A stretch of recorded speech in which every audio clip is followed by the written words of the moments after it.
Everyone. Today I'm going to speak about writing section, journal writing task 1. And here I'm going to give you certain tips. I have simplified this task 1 in 5 ways.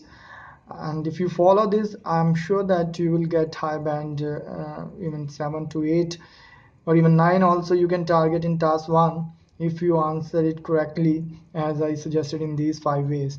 The first tip which I suggest you to follow is basically identify the type of letter, because many students they start writing letter they immediately after getting the answer sheet. It's not like that.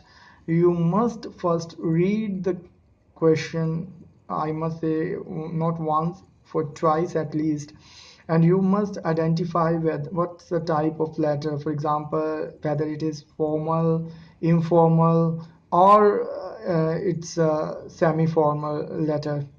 And also please note down the purpose of letter, whether it is for apologizing or for complaining something or seeking help from someone.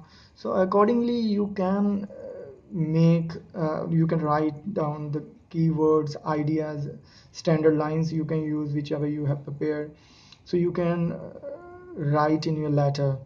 The second one, opening and closing of letter is very important. Why I'm saying this, the first impression is the last one.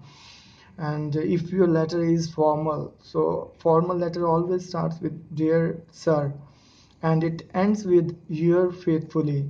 And similarly, informal letter, it starts with uh, dear Paul, lots of love is the ending, or you can anything like that you can end in the formal letter.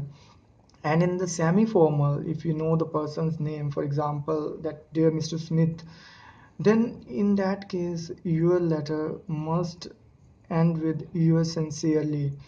So sometimes it's quite confusing for students to judge between formal and semi-formal. I would suggest to you that please, if you are unsure, please use formal pattern, because if the person is quite senior to you, and even though you know that person, but you think that it's a kind of letter, you should give respect to that person. So you must use dear sir, and you must end your letter with your faithfully.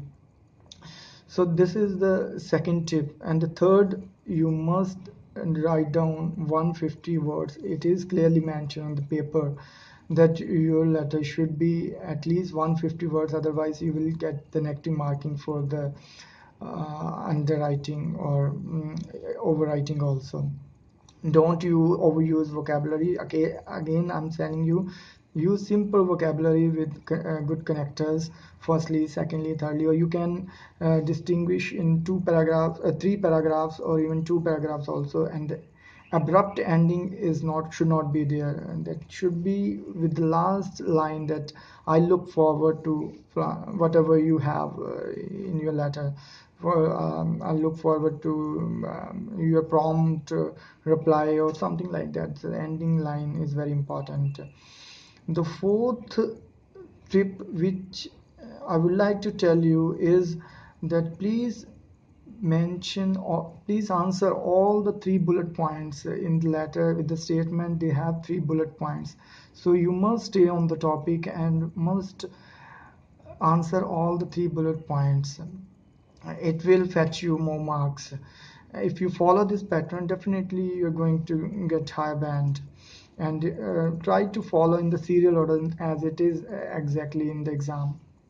And the last one, which generally students do before going for exam, first do some practice on spelling, because spelling errors should not be there, because it always attracts a negative marking, and they are marking your exam on the grammar, spelling, and the coherence and the task achievement. Then you have to score in all four categories. Vocabulary is quite important in that. So in these five tricks, I think if you follow these, definitely you're going to get band 8, or even you can score more also. I scored band 8, when I appeared for IELTS. So that's why I'm giving you this suggestion. Hope you like this video. If you like this, please comment if you require me to make or answer your queries, and please subscribe the channel. Thank you very much. Have a nice day.